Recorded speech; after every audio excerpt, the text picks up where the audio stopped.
Welcome to USA Global TV and Radio, where our mission is to provide education, entertainment, hope, and inspiration.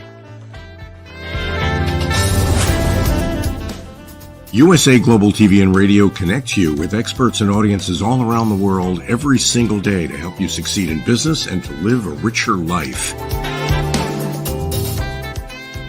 Visit us at usaglobaltv.com to learn about career and life-changing training and mentoring programs like the Listening Mentor. Subscribe to our newsletter to stay informed about our special programs and offers. Discover how you can become a guest on one of our shows or a host or producer of a USA Global TV and Radio show of your very own. That's USA Global TV and Radio, where the doctor is always in.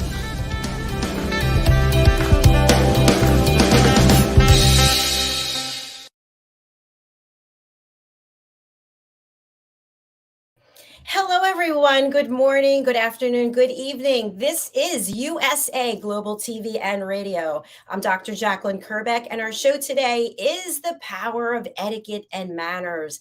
Our topic is children learn what they live. Joining me, of course, is the star of our show, Mr. Philip SYKES, the founder of the British School of Excellence, joining us from the United Kingdom. Welcome. Please join us, Philip. Hello.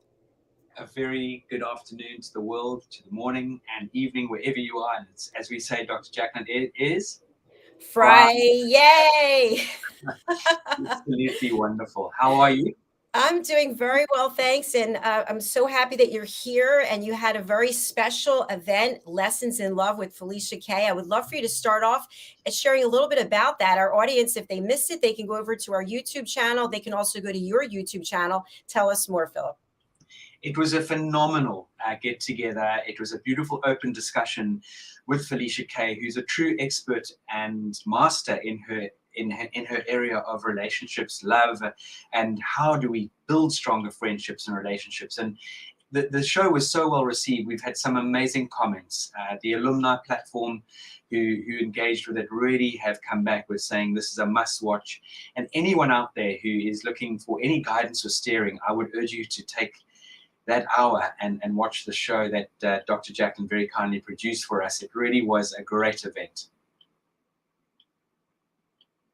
Thank you so much, Philip. You know, when we think about lessons in love, Felicia was talking about love languages and apology languages. And I feel like those are really so much a part of etiquette and manners as well, because as you know, what you teach at your school and what we stand for here on this platform is showing each other kindness and respect, having emotional intelligence and integrity. And all of those things, I think, package so well together when we're looking to find our love or share our love with someone else. What are your thoughts?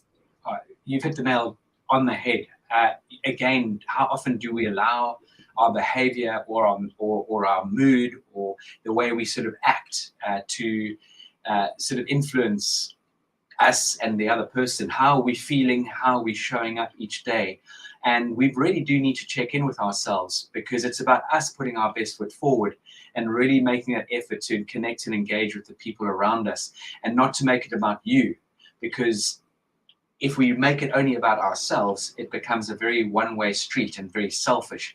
And in love and friendship, where selfishness is not something that sort of really should exist or does exist. So I truly believe that everything we do is about consideration for others, checking in with your emotions, your feelings, developing your emotional intelligence, developing the understanding of how do we connect with people on their wavelength? How do they like to be treated? How do they like to be connected with? And these are very important aspects. We often don't check in with ourselves. We just engage with people potentially the way we like to be treated or the way we like to be sort of accepted or received. And that doesn't work very well in the grand scheme of things. It's about being mindful. It's about being very present. And it's about really looking at the bigger picture on how we can be better for our own person within and showing up to other people. Exceptional points as always. Thank you. And just to elaborate on that, when we think about lessons in love and how we're showing up, people are observing us. It just goes without saying. People are watching. They're watching our behavior. They're watching how we react, maybe overreact. And some of these people who are watching are children. And I think it's so important that we are role models, whether you have children or you don't. I don't, you do. But it doesn't matter, because children see people, they see adults, and they're watching our behavior. And so I know that you do a great job there with your team at the British School of Excellence in teaching etiquette and manners to children. And we actually you and I are going to be offering a course actually coming in the future, but a show in the near future next month, right around this topic. So before we get into that, I'd love to have you share more about the courses that you offer currently and the programs that you offer for children and for teenagers. Wonderful. Currently at the British School of Excellence, we have a program which is a trademark name called Etiquette. Now, Etiquette is really starting to work with children roughly around the age of 6 years old. We normally capture the 6 to 8 year olds and the 8.5, 9-year-olds and the 12-year-olds together. And we really do focus on some fundamental tools and skills that they can take on board from a very early age. Look, it starts with the home, it starts with mums and dads and the school and that sort of thing. But I think what's missing a lot in this world now today is that there's a disconnect. Kids don't often spend a lot of time with their parents because both parents are out there working, or it gets to a stage where potentially quite wealthy families have nannies or pairs looking after their children. And so what was potentially how we were potentially influenced growing up as children has maybe sort of fallen by the wayside quite a lot. And the schools just don't have time to instill and implement a lot of what the children should ultimately be learning under their roof at home. So here at the British School of Excellence, we really do focus on fun-filled programs, giving those youngsters the tools, the skills, and the results. It has very result-driven. In other words, if you start to do X, Y, and Z, you will achieve A, B, C, and that sort of thing. So we make them fun, interactive, and that's our Etiquette program. Mindset and Confidence, which was originally called Mindset and Manners, but we felt that Mindset and Manners might deem that parents weren't doing a good job, and they might be sort of thinking, oh, crumbs, we're not teaching our children properly. So it's Mindset and Confidence, and I think that's a far more apt name for this particular program, because we obviously do focus on the importance and the power of etiquette and manners, but we then take a dive into mindset and how can we sort of guide ourselves through whatever situation we're faced with. Because I truly believe, just what you were saying, Dr. JACALYN, our mindset and our what's the word I'm looking for? Our conscious and our subconscious are so powerful, predominantly your subconscious. And if we are not shown or guided from a young age on sort of the right paths to follow, our subconscious is picking things up. It's like a magnet. It's like a magnet picking up safety pins or pins. It just draws them to the magnet, boom.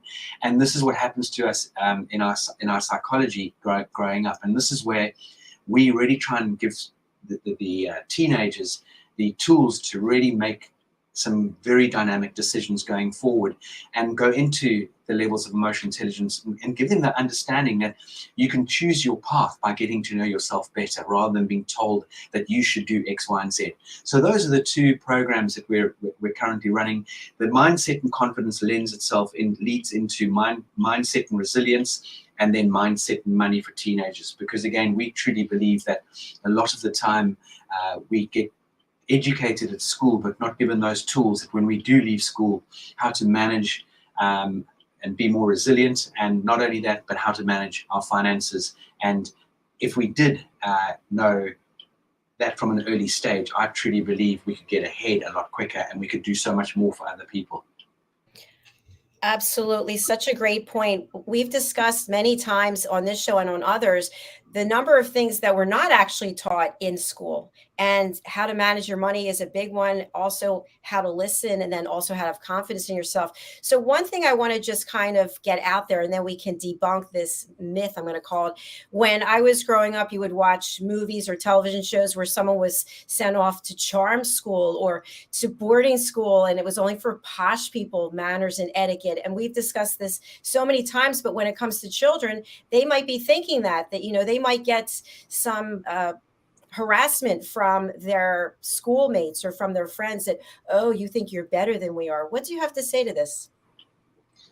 And that's always going to be a bit of a dig, I think, a lot of the time. What do I have to say to that? It's a great question. I think in life it's about believing in yourself and standing up for yourself. And if you know that you are following the correct path and you've been guided along that path and you've seen the results because someone was guided along that path, then stand up for yourself. Stick to your guns. Don't let someone else probe you and prod you and belittle you. Stick to your guns. Stand on your 2 feet, and it'll stand you in the best stead going forward. It really and truly will. And again, I think this is such a poignant point. I think an old friend of mine, actually, who we had on the show, Rob Fleming, he said to me many, many years ago, he said, when we were growing up, when you had bad manners, you stood out. And now it's flipped the other way. When you've got good manners, you stand out. And that is so true. And I think this is where we can stand out. We can stand on our own 2 feet. We can stand with pride and confidence. Because manners and etiquette, it's not about being Mr. Goody Two-Shoes. It's, hey, how do we respect ourselves and how are we respecting other people? Are we giving people an opportunity? Are we being kind? Are we being thoughtful? Are we being generous? Are we going out there and doing random acts of goodness and kindness to help other people? And that is what this is all about. And it really is a fundamental concept. It's not a set of do's and don'ts and rules of you must do this way, you must do that way, don't do this, don't do that. It's got nothing in the world even remotely attached to that at all. Manners very much, Dr. JACALYN and the wonderful audience that take time to listen to this, manners are very much about representing that inner self, whereas the etiquette is what and how we portray ourselves out in the open into public. And as we know, the one actually represents the way of acting, and the other is how we treat, you treat others. And I think this is really important. I don't care what anyone says, but manners and etiquette will elevate you to a completely different level. And as Clarence Thomas said, it'll open doors for you that you've never imagined. I completely agree with you. And I also think that if a child, a teenager is fortunate to be enrolled in a program where they can learn these types of skills that are lifelong skills, it will give them a different level of self-esteem, self-awareness, and confidence. And then I can even envision a child or a teenager going through the courses and getting this training and knowledge to help others who maybe don't understand, and the ones who are actually throwing the stone, so to speak. You can actually help them understand how they can take on some of these qualities, traits, and behaviors to change their life as well. It's 100%. I mean, with all due respect, and excuse me using such a simple sort of example, but it's the monkey see, monkey do. Whether that's a parent behaving X, Y, and Z way, or another young man or young girl behaving that same we often are influenced, or we often allow ourselves to be influenced because of what we've seen, and that can be either good or bad. And remember in life, if you see something or things behaving or turning out in a really horrible, bad manner, you can't unsee that. So you've got to find tools and ways to sort of say, that's definitely a way I'm not going to behave or act or come across, because it's not going to help you going forward in life. And a lot of people think they can push their way through life being abrupt and being aggressive and being very forceful. But I can assure anyone out there, by really, and you can even call it turning on the charm, turning on that beautiful elegance, turning on your beautiful etiquette and manners, which should be consistent, by the way. It's not just all of a sudden, oh, I've got to perform, so now I need to be behaving in X, Y, and Z way. No. Be consistent in who you are. Again, so what was interesting on the show on Wednesday was someone asked a very poignant question. They said, how is it that you are able to maintain this specific approach in life? Well, like everything in life, it takes work, and it's something that we have to work at. And if you're prepared to work at it, you will get the results, and you will get positive results. Everything takes an effort, doesn't it? And it's just like us being here on the show. You didn't just put on that jacket and tie, and I didn't put it. Go, hey, let's just get together and have a conversation. It's work. There's a lot of things that go on behind the scenes. So when we think about changing our behavior, why not start with someone at a young age where they don't have bad habits? You don't have to change behavior. You enlighten them about what is proper behavior, and then they demonstrate that throughout their lives. Absolutely. And it was really fascinating. We got 3 amazing past alumni. We've got millions of amazing past alumni, but 3 amazing alumni that stand out for me on this particular reflecting your question. They're in Albuquerque, of all places, New Mexico, and they have this amazing tea shop, tea house called the St. James Tea Room. And they came on board about, I'm going to say almost 9 months ago. And there was a really interesting question posed by one of the students. And it was along the lines of, how do we influence our youngsters, you know, when they think it's all cool to wear their trousers, pants, whatever you further, you know, trousers or pants, you know, just covering their buttocks. And how do we get them to understand that it's important to show up dressed in a certain way or present yourself in a certain way? And I think for me and our experience as an organization, we do a huge amount of research into this, is if you can find people's idols or people that they look up to or people they respect, and you can guide them and share with them how they sort of turn up for certain events. And I know I asked this gentleman, you know, what is one of his son's favorite people, and he mentioned an amazing American gentleman who will often be in a tracksuit and in civilian relaxed clothes, but when he shows up to an event or a meeting, he's dressed absolutely beautifully. And that is a nice way to get people to understand that it's about being adaptable. I don't dress like this day in and day out. I don't dress like this on weekends. I might wear a blazer and an open collar shirt if I'm going to a dinner party or a cocktail party, or depends on the event I'm going to, but I'm always prepared for that specific occasion or for that specific event. And school children in this country, and I know around the world, there's certain schools that insist on a school uniform, and you see some pupils' shirts hanging out, ties down here, and you think, why is no one doing anything about how that child looks? Because that child's not only representing themselves, but they're representing the school that they go to too. So it is about how we show up. Absolutely. And we're not robots, right? We are humans, and we have the ability to demonstrate our creative side, also our athletic side. So we're not always going to be dressed to the nines, but when we are dressed in a different attire for a different function, it's going to be presentable, clean, and also it's going to be something that makes sense for whatever it is you're doing. So for example, if you're going out to exercise, you don't want to wear something that prohibits you from moving around, right? You don't want to wear some giant big, I'll give you an example. I have a giant robe and I will wear it, but then when I'm going to work, I have to take it off because I feel like I'm constricted, and I can't, even though I'm at a computer, I can't think as well as I'd like to. So I think these things are all important. And something that I saw actually just 2 days ago, I was out for a walk and I saw 2 things that really stood out to me in terms of attire. One woman was showing a lot of skin and had on very small clothes to go into a shopping center. I walk around this big mall, and I thought, that's an interesting choice of attire to go in front of the general public, because you know people are going to be looking at you. So I thought that must be what she wants.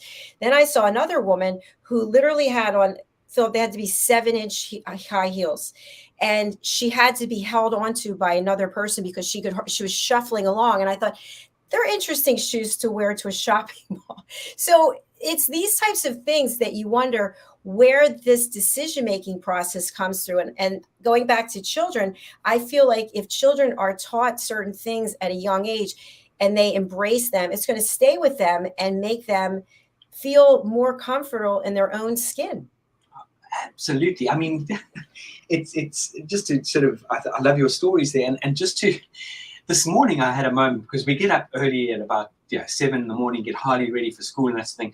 And he's meticulous, this little chap. Only wants to do his own tie and all that. So he's only 8. And he comes down and I had already polished his shoes for him. I genuinely had polished his shoes. And next when I come downstairs and there he is repolishing his shoes. I'm like, Harley, I've just polished your shoes. What's going on, Dad? They weren't shiny enough. I'm like, okay, hopefully that's not too pretentious and the apple doesn't, as they say, doesn't fall far from the tree. But it's something that I know for a fact that going forward, he will always walk out wherever he goes with a decent, his shoes looking decent, no matter what brand they are. They could come from the local charity shop. It doesn't matter, but he'll always make sure that his shoes, and my grandfather always said, you can always judge a man by his shoes or a lady by her shoes. And I think, I know that's stemming slightly away from what you were referring to, but going back to what you were referring to, Dr. JACALYN, absolutely everything's about thought. I had a privilege of coaching such a lovely gentleman earlier today, just for an hour.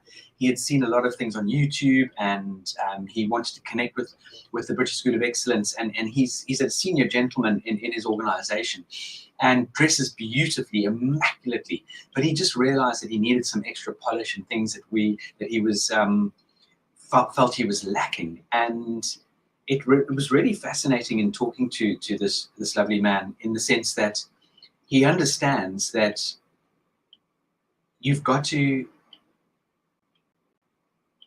well, what am I looking for, really trying to say? We all know we need to do better in life. We all know, or we all have great ideas. We all have ambitions. We all have goals and things like that we aspire to. But they're not going to happen if you don't make an effort. So how do we polish ourselves? How do we step up to the mark? Just like everything you do on this amazing USA Global TV platform, is you're giving people these incredible tools. You're talking about the most wonderful topics that if people really take on board what you're sharing with them, they could make such significant changes to their lives.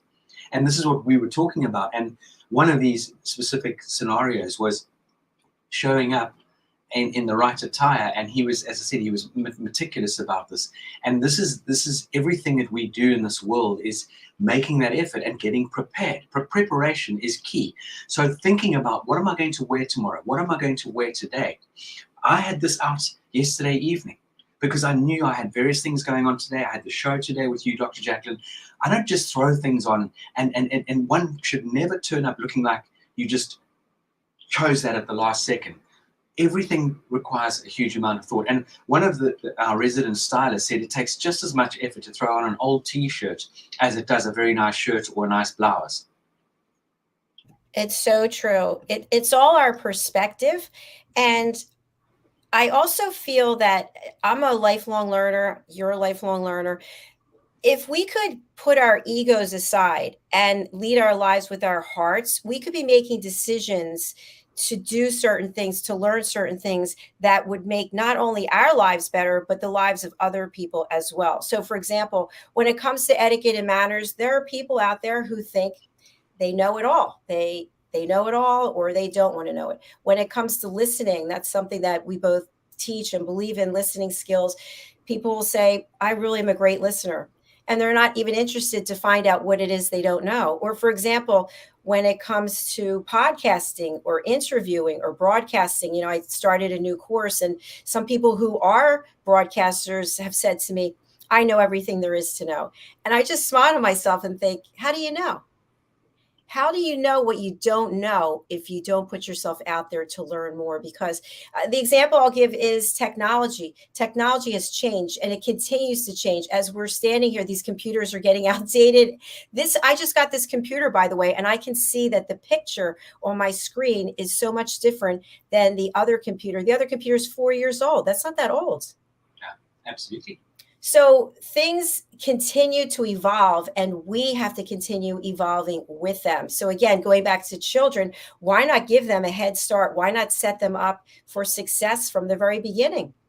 Yeah, and that is the key. And we have that duty as we're the shepherds. We've got to guide and steer them.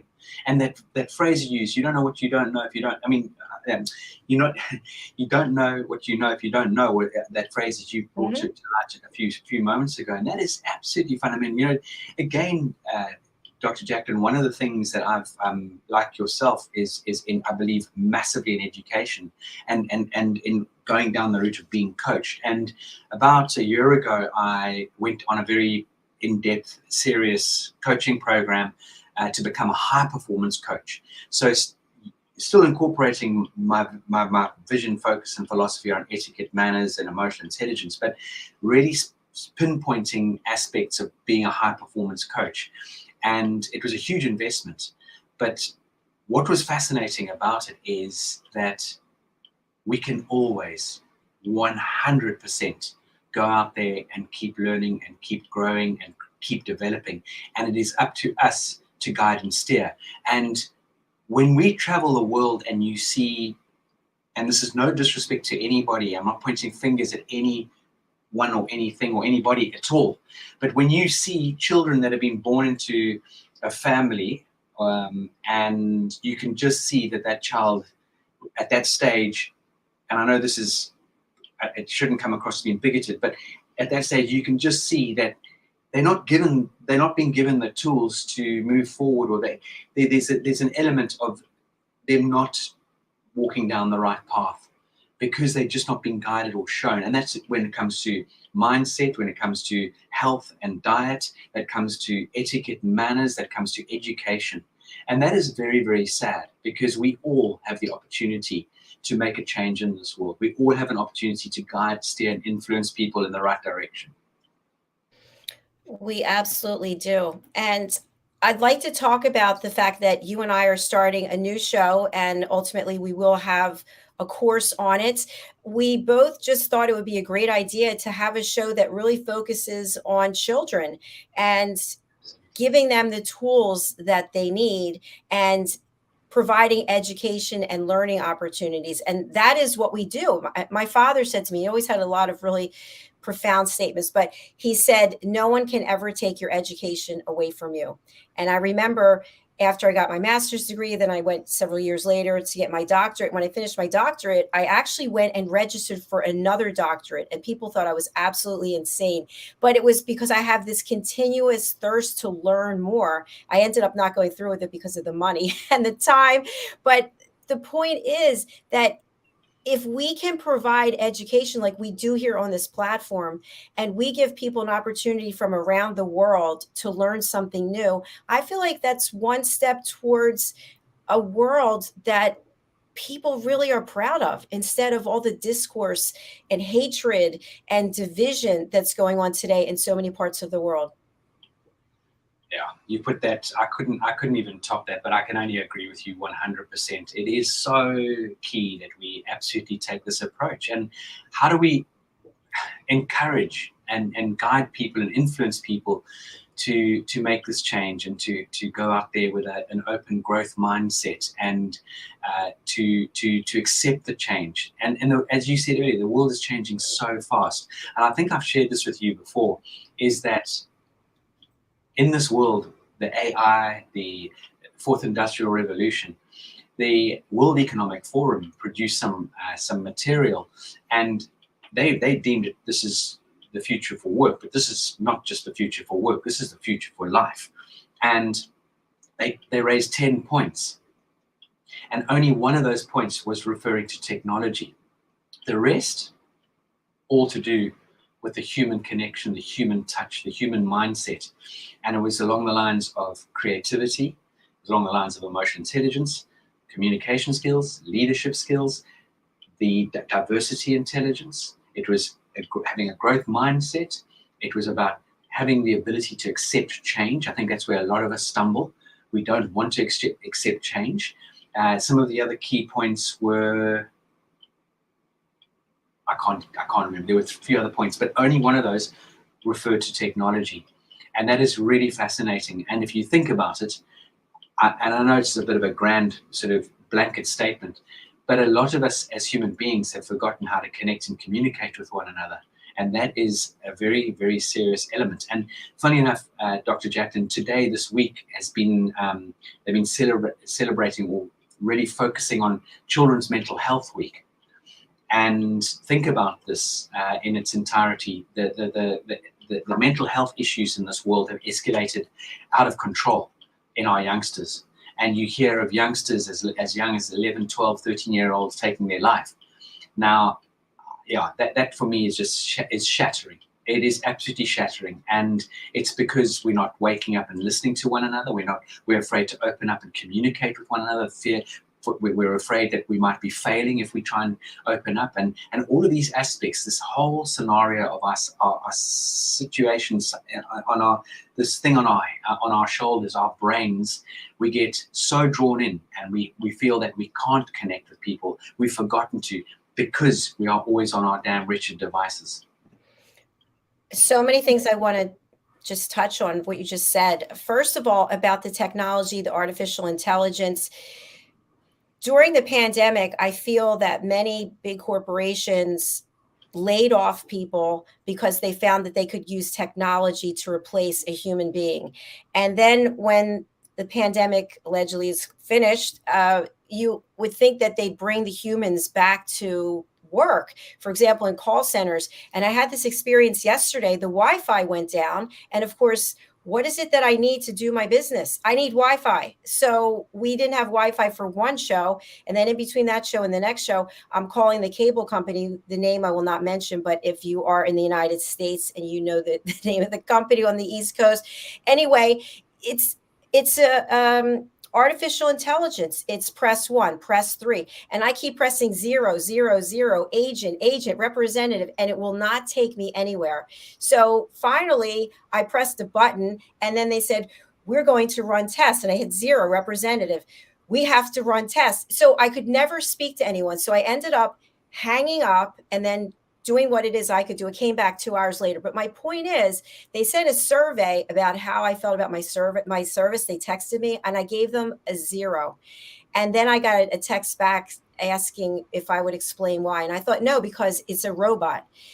It's a robot. And that company's image, branding, customer service has gone completely by the wayside. And that's what I think we need to realize, that we need the human touch. We need to connect as people. And for children who have been through so much already in the last 3 years, and now I see many kids very young, they, 8, 9 years of age, on their phone, on their devices, people getting together in social gatherings and families, and they're all on their devices. No one's even speaking with one another. Oh, it's scary. It is devastating. And just going back to your point,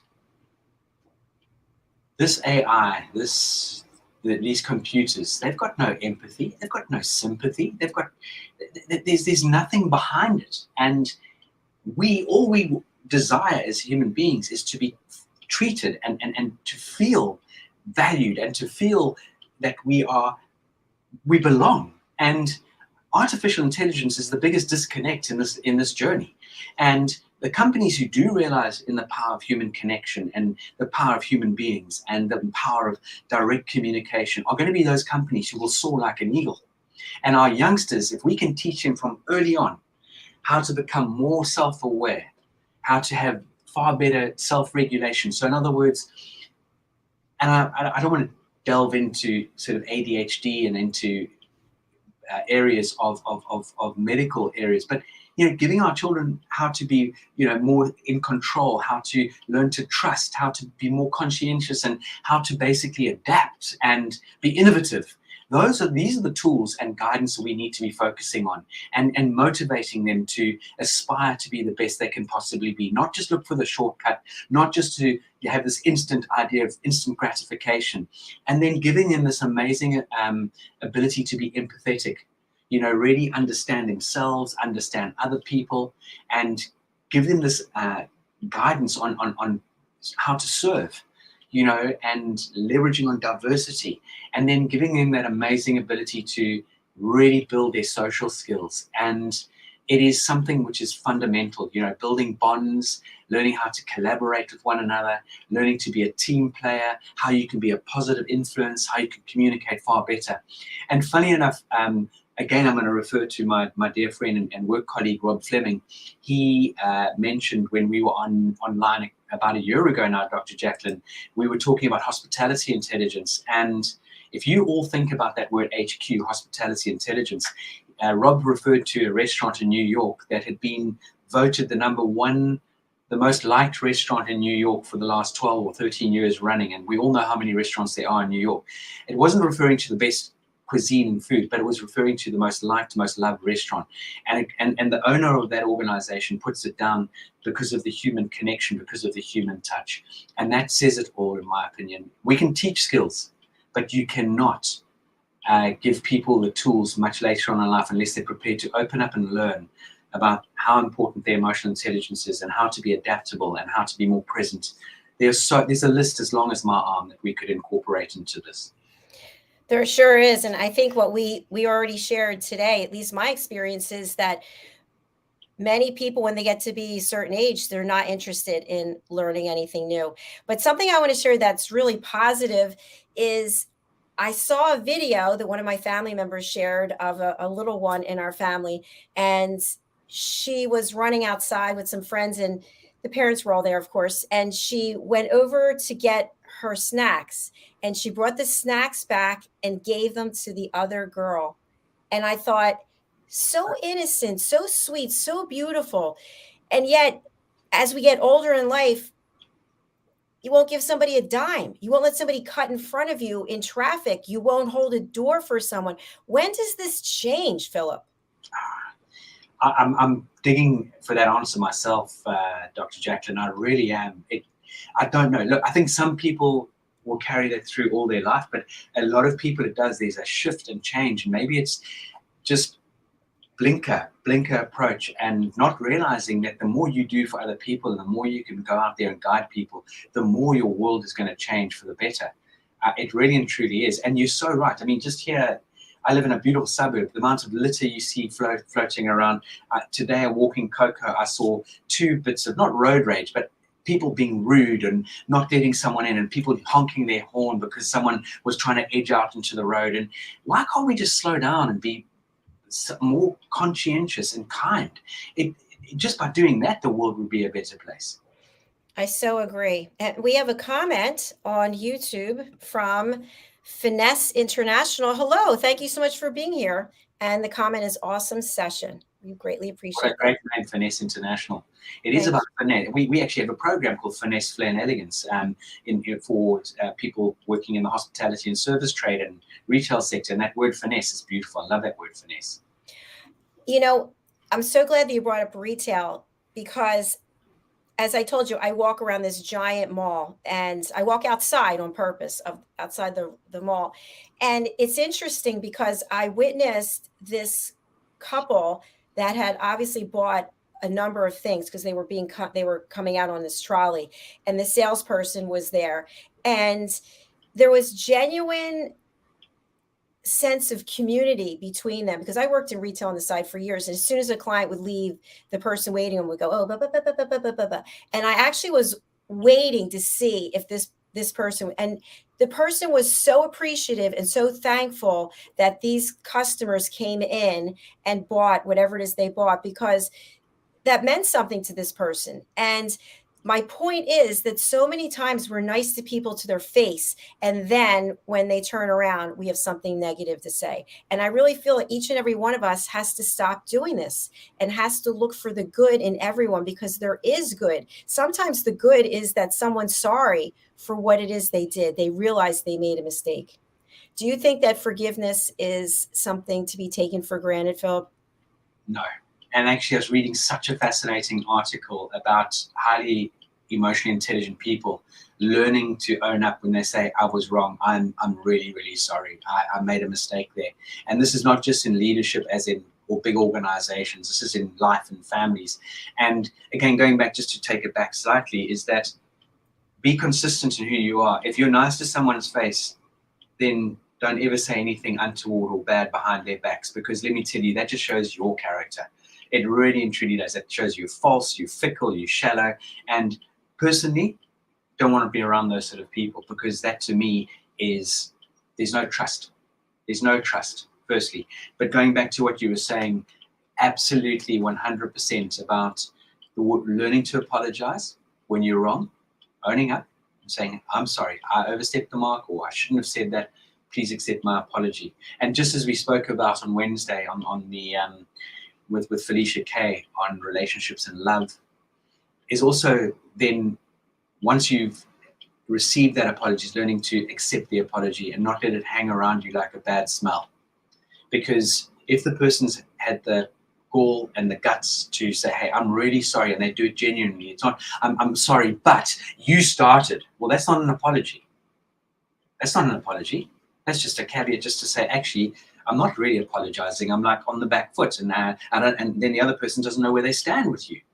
No, I'm really sorry. I messed up. Not because you did X, Y, Z. And that is fundamental.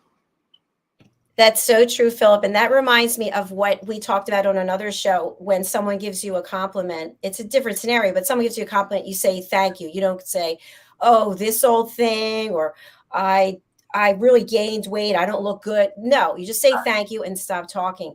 And with an apology, once the apology is given and you just stop there, I'm really sorry, Philip, I messed up. What are you going to say? Because if I say, Philip, I'm really sorry I messed up, what I meant to do was blah, blah, blah, blah, blah. I'm inviting you to now engage with me so that we can continue this dance of back and forth. When I just give the apology and I stop speaking, there's no more fuel for you to put on the fire. Absolutely, 100%.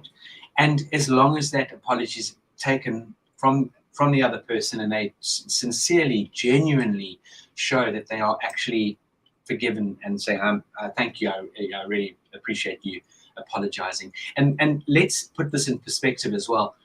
This often comes from people with big egos. They don't, and I know I'm generalizing, but it tends to be with people who've got these large egos. They're lacking a lot in emotional intelligence, and they find it very challenging and difficult to use that word beginning with sorry, or I apologize, I slipped up.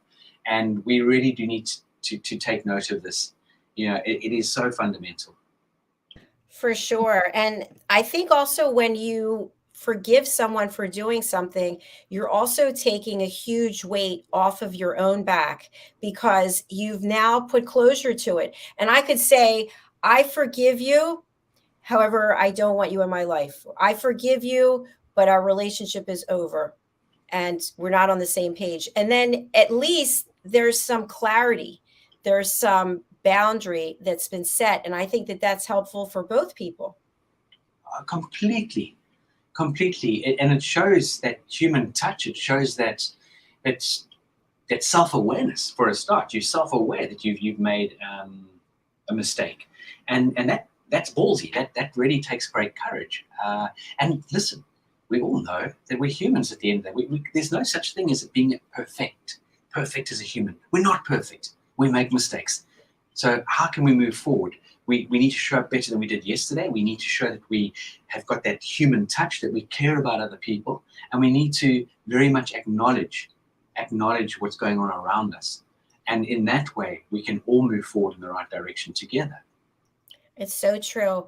I know we're coming to the end of our show, but one Really? comment I wanted to make was, goes by so fast, is when I was younger, decades younger, when I made a mistake, I would be embarrassed to bring it up or to take responsibility for it. And then more time would go by and more time would go by. And I know, at least for me, it would start eating at me, because I think, I have to do something. I have to tell them that I messed up. But then there's so much time that goes by, and it's like, how am I going to do it now?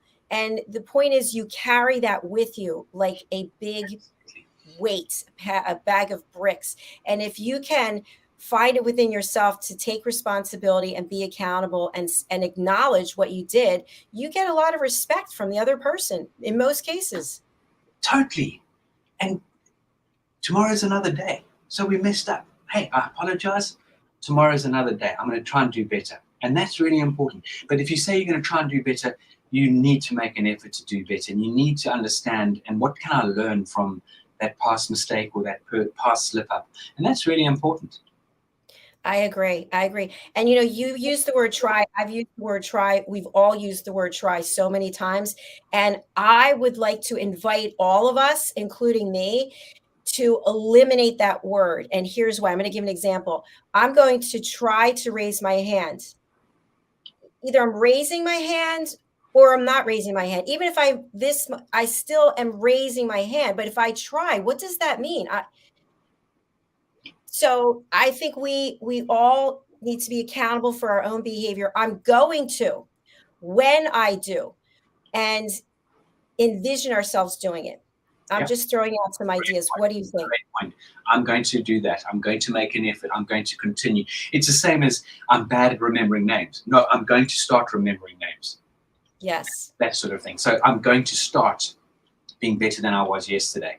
When are you going to start? Now. Okay, that now is an opportunity. And there's a great tool which we encourage all our students from a young age.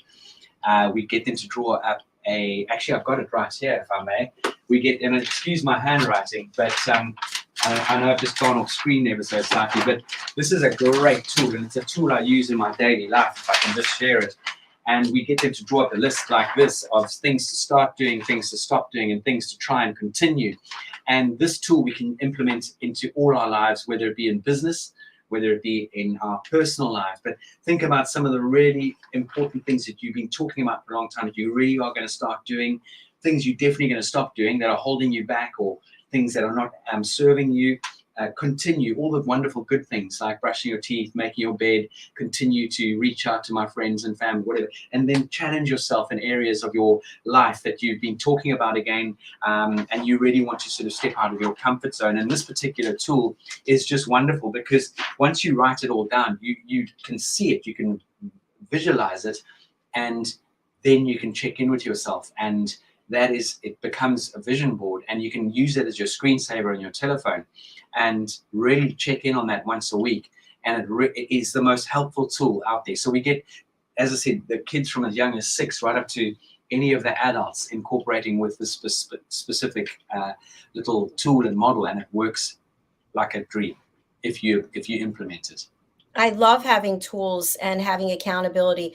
I have right here next to me my handy clipboard, and you can see just for this week, these are all the pages of things that I'm doing, and I keep myself accountable. My mother even said to me last night, "What is that?" And I said, "That's everything. That's my toolbox. That's my coach. That's my mentor. It's all right there." So I think when it comes to us changing the way we look at things, changing our perspective, maybe we're going to attempt to do something. Maybe we're going to create a plan to accomplish something. And when we haven't accomplished it, maybe we add the word yet.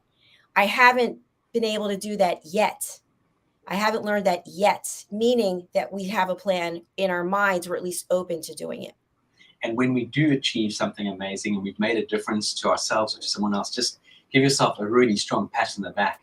Yes. We forget to do that. We forget to give ourselves that self-love, that self-appreciation, that self-respect we so deserve. Really. And when we start to do that, that it starts with us.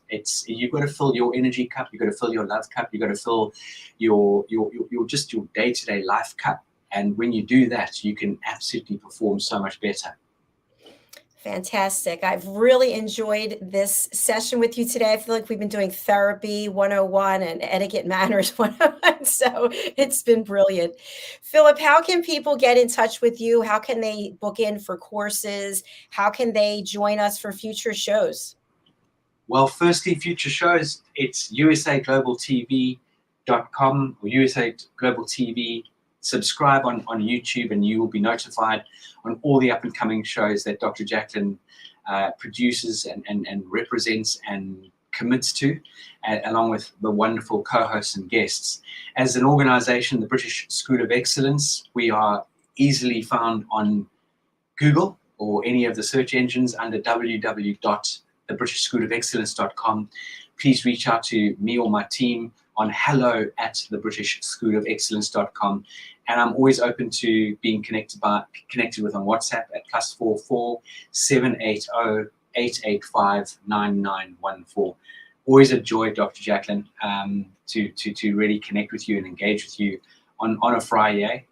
And can I just say that our thoughts and prayers go out to Ukraine and out to Turkey and to any country out there that is really finding life very challenging at the moment, and with all the devastation that's going on. We are very blessed and lucky to be where we are. We need to understand that, and we need to be very grateful for what we have in our lives and how we can make a difference and make a change. So well said, Philip. We have so much to be grateful for. When I go outside and I look and I see the sun, I see the trees, I see creatures that have lived for so long, trees, hundreds of years of age, right? And all the things that they've seen. And I think we're just such a small piece of this great world. So thank you for acknowledging those and sending out our prayers, our love to people who are less fortunate. People are going through very hard times and horrible situations. One thing we all have in common is we can be kind to one another. Absolutely. You know my adage, and we've got it on one of our coffee cups. In a world where you can be anything, be kind. Yes. Well, that's all we have for today for this show. And Philip, by the way, from my calculations, this is my 3,348th show since 2019.